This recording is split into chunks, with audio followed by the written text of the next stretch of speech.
Hello everyone, नमस्ते, राधे राधे। कैसे हो आप सब? उम्मीद करती हूँ अच्छे होगे, खुश होगे और बिल्कुल मज़े में होगे।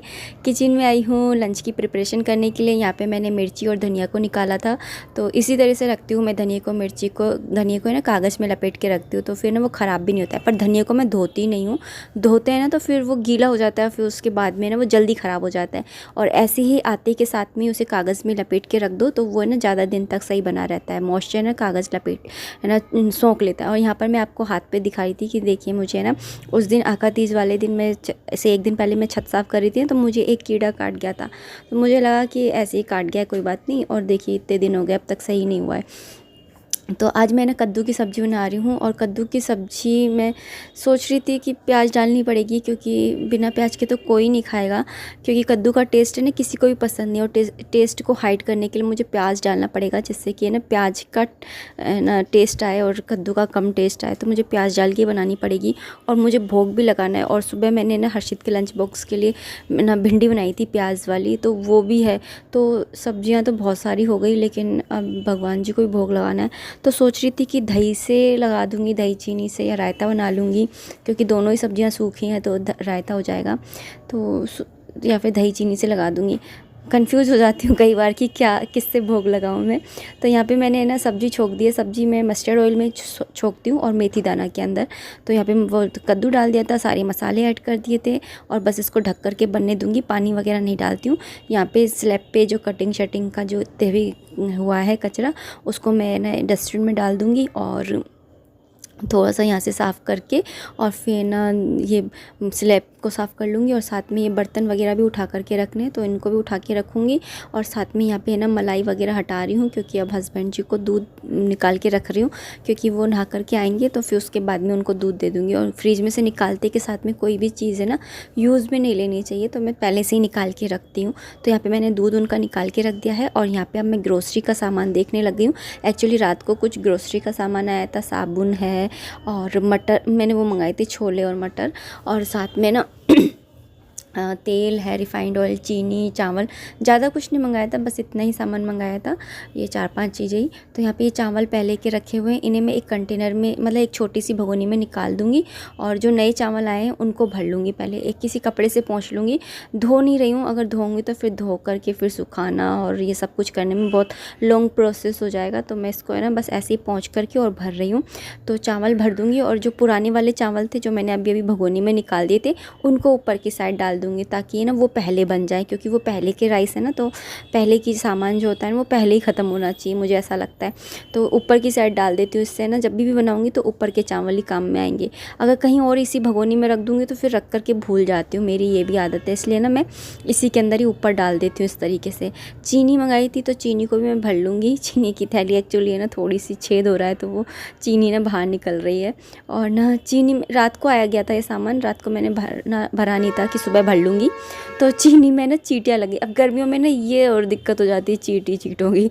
तो चींटी लग गई थी, तो है ना फिर इसलिए मैंने इसको है ना जल्दी से ना सुबह सुबह ही भरा। मैंने बोला कि काम वाम बाद में देखेंगे, पहले ये भरो।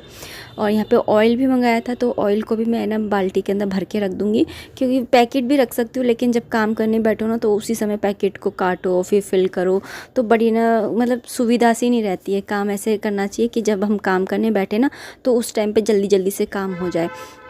और जब फ्री टाइम हो तब है ना ये भरा भूरी का काम है ना ये तब कर लेना चाहिए। और जब काम करो तो वो होता है कि जल्दी जल्दी काम हो जाता है। और ना जो पैकेट था उसको मैंने बाल्टी के ऊपर ही रख दिया ऐसे, जिससे कि तेल जो है वो पूरा निचोड़ जाए। ऐसे कौन कौन करता है बताना। यहाँ पे ना मटर और छोले मैंने छोले मंगाए थे, मम्मी ने मटर और छोले दोनों मिक्स करके भिजा दिए। तो मैं सोच रही थी मेरे पास मटर रखे हुए हैं तो मैं मटर नीचे पहुँचा दूँगी, क्योंकि ना ऊपर ये हस्बैंड जी खाते नहीं, कम खाते हैं, तो नीचे भिजा दूँगी, ऊपर ख़राब हो जाएंगे फालतू में। तो नीचे उसको मैंने साइड में निकाल दिया और इनको मैंने भर दिया। यहाँ पे लाल मसूर की दाल थोड़ी सी बची थी, तो इसके अंदर ही मैं ना उड़द की दाल डाल दी है, मैंने काली मसूर की दाल डाल दे रही हूँ, साथ में अरहर की दाल और उड़द की दाल। तो ये 5 दाल डाल करके एक पंचमेल दाल बना करके रख रही हूँ, क्योंकि हस्बैंड जी ने काली मसूर की दाल है और उड़द की दाल नहीं खाते हैं, तो उनको इसी तरह से खिलानी पड़ती है मिक्स करके दाल। वैसे ना ऐसे दाल बनाओ ना तो बहुत टेस्टी बनती है, आप कभी अगर बनाते हो तो बताना। और नहीं बनाते हो तो बना कर के ज़रूर देखना।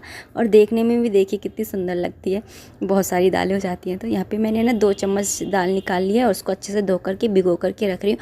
और देखिए ऐसे होता है जब भी ना मैं सोच रही थी कि क्या बनाऊँ, देखो भगवान खुद ही बनवा लेते हैं अपने लिए खाना कि मुझे भाई दाल खानी है पंचमेल वाली। तूने अभी अभी दाल को पंचमेल दाल को बना करके रखा है तो चल अब दाल ही बना। तो ये मैं बोलती हूँ कि जब हम भोग लगाने लग जाते हैं ना तो भगवान खुद ही हमें इशारा देने लग जाते हैं कि आज मेरा खाने का ये मन है। नहीं तो मैं क्या सोच रही थी आप ही बताइए, मैं सोच रही थी ना कि दही चीनी से भोग लगा देंगे, लेकिन भगवान को नहीं खाना था, भगवान को तो दाल से ही खाना था, दाल रोटी सिंपल सी। तो बस है ना मैंने वो दाल भिगो दी। अब मैं ना तड़का लगा दूँगी हींग जीरे का घी के अंदर, और हस्बैंड जी के लिए प्याज व्याज डाल करके अच्छे से दाल बना दूँगी, क्योंकि वो दाल है ना थोड़ी ऐसे तड़क भड़क की खाते हैं। और यहाँ पर मैं हर्षित की गाड़ी दिखा रही हूँ। कल के व्लॉग में मैं आपको दिखा रही थी ना कि गाड़ी खोल के पटक दी है। ये देखिए उसने ना पूरी गाड़ी को धोया है, क्लीन किया है अच्छे से, उसके बाद मैंने उसको जोड़ करके और यहाँ पर रख दिया। बोला था मम्मी अब एकदम साफ़ है, इसको यहीं पर ही रखी रहने देना, क्योंकि उसने सिंक में ही यहाँ पर ही धोई थी तो उसने यहीं पर ही रख दिया। अभी मैं ये बर्तन वगैरह जो बास्केट के अंदर है उनको उनकी जगह पर प्लेस कर रही हूँ, और फिर पूरी स्लैब को भी साफ़ कर दूँगी। और ना ये बास्केट के नीचे ना पानी टपक टपक के ना इतना गंदगी हो जाती है, दिन में कम से कम 4-5 बार, जितनी बार भी बर्तन धोऊंगी उसके बाद में जब भी बर्तन रखूँगी तब ये मुझे स्लैब साफ़ करनी पड़ती, नहीं तो पूरा वाइट सा हो जाता है। कई लोग बोलते हैं कि टॉवल वगैरह बिछा ले करो, लेकिन मुझे तो ना पता नहीं क्यों अच्छा नहीं लगता। इससे अच्छा है कि मैं पहुँच ही लूँ। यहाँ पे बन गई थी कद्दू की सब्ज़ी, तो मैंने इसमें चीनी डाल दी है और थोड़ा सा ना खटाई डाल दी है, और थोड़ी सी चीनी और खटाई डाल दो ना तो थोड़ी अच्छी लगती है सब्ज़ी। और यहाँ पे दाल भी भीग गई थी तो मैं दाल को प्रेशर कुक कर ले रही हूँ। तो इसके अंदर मैंने पानी डाल दिया है थोड़ा सा, ज़्यादा पानी नहीं डालेंगे नहीं तो फिर ना अच्छे से ना घुटती नहीं है। और इसके अंदर हल्दी डाल दी है, लाल मिर्ची, धनिया और नमक, ये 4 चीज़ डाल करके और मैं इसको है ना बॉईल करने के लिए रख रही हूँ। टमाटर हो तो आप टमाटर भी इसी समय पे ऐड कर सकते हैं, इससे टमाटर का भी फ्लेवर आ जाता है, लेकिन ना मैंने नहीं डाले हैं टमाटर, तड़के के टाइम पे लगाऊंगी, क्योंकि अभी हर्षित नीचे से ला कर देगा तब मैं डालूंगी, टमाटर ऊपर है। मैंने दाल और रोटी से ही भगवान जी को भोग लगाया था। और साथ में ना अब शाम हो चुकी है, शाम नहीं सॉरी एक्चुअली रात ही हो चुकी है, और हस्बैंड जी यहाँ पर पिज़्ज़ा लेकर के आ गए थे और पेस्ट्री लेकर के आ गए थे, क्योंकि आज मेरा बर्थडे है, आज 6 मई है और 6 मई को मेरा बर्थडे रहता है। और शाम के 5 बजे मेरा जन्म हुआ था, 5:30 साढ़े 5 बजे के आसपास हुआ था, और मैं अजमेर में मैं पैदा हुई थी। और यहाँ पर ये पिज़्ज़ा लेकर के आए थे, तो बस हम लोग है ना पिज़्ज़ा पार्टी कर रहे हैं। यहाँ पर रात के 10:30 बज चुके हैं, और हस्बैंड जी को देख लीजिए इस टाइम, ये टाइम मिला है लाने के लिए, कुछ भी करने के लिए। इनको सच में दुकान से बिल्कुल भी टाइम नहीं मिलता। मैं यही कहती हूँ कि टाटा अंबानी ये लोग भी फेल है आपके आगे। तो क्या खा रहे भाई? Pizza party.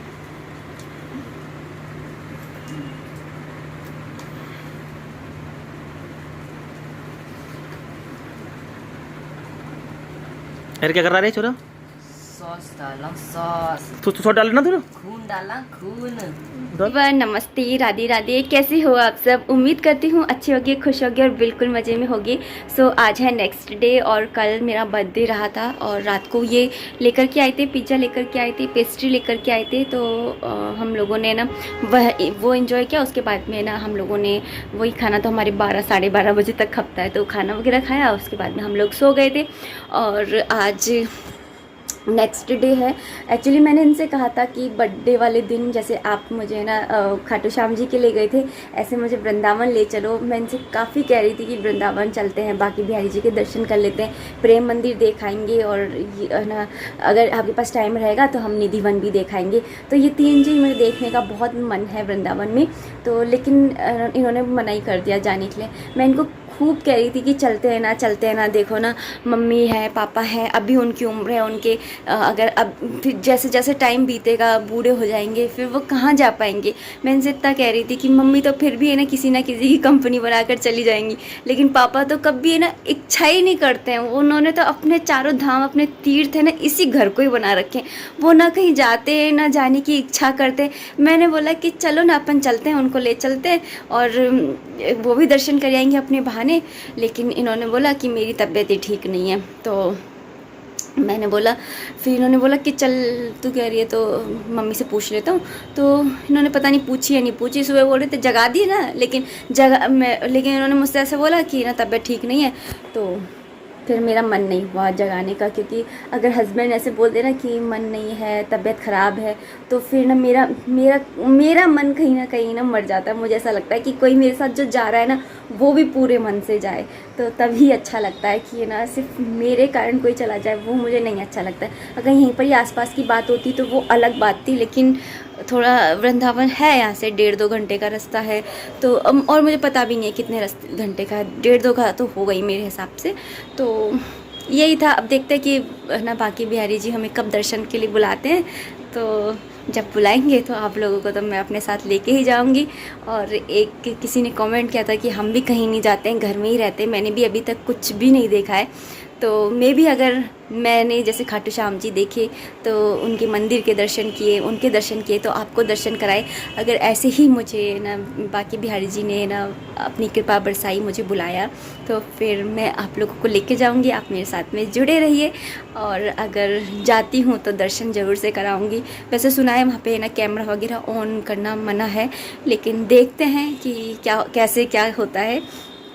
तो जाएंगे जब की बात है, अभी तो सिर्फ ख्याली पुलाव ही बना लो कि जाएंगे, तो बस वही ख्याली पुलाव बनते रहते हैं मेरे तो कि हाँ वृंदावन जाएंगे। अपने आप ही मन में से ना इच्छा जगती रहती है, कभी इच्छा करती है कि खाटू श्याम जी के एकदम से जगी, अब वृंदावन जाने की इच्छा ऐसा लग रही है कि वृंदावन जाए। तो देखते हैं कब जाएंगे। तो अब इस वीडियो को इतना ही रखते हैं। उम्मीद करती हूँ वीडियो पसंद आई होगी। अगर आई है तो प्लीज़ लाइक कर दीजिएगा। और हाँ, काफ़ी लोग मुझसे ना कमेंट में पूछ रहे हैं कि प्याज लहसुन खा सकते हैं क्या। जी दोस्तों, आप प्याज लहसुन खा सकते हैं। अगर आपने गुरु दीक्षा लेकर के माला नहीं पहनी है, तो आपने अपनी खुशी से पहनी है, तो आप प्याज लहसुन खा सकते हैं। क्योंकि जैसे एक डॉक्टर की यूनिफॉर्म होती है, एक पुलिस वाले की यूनिफॉर्म होती है, ऐसे ही ये विष्णु उपासकों की यूनिफॉर्म है। इसका मतलब है कि मैं एक विष्णु की उपासक हूँ, तो आप ये यूनिफॉर्म पहन सकते हैं। तो चलिए अब मिलते हैं नेक्स्ट वीडियो में। तब तक के लिए आप मुझे इजाज़त दीजिए, और अगर चैनल पर नए हैं तो चैनल को प्लीज़ सब्सक्राइब कर लीजिए। मिलते हैं नेक्स्ट वीडियो में। तब तक आप अपना खूब सारा ध्यान रखिए, खुश रहिए, प्रभु का गुणगान गाते रहिए और मेरे वीडियोस देखते रहिए। Bye bye.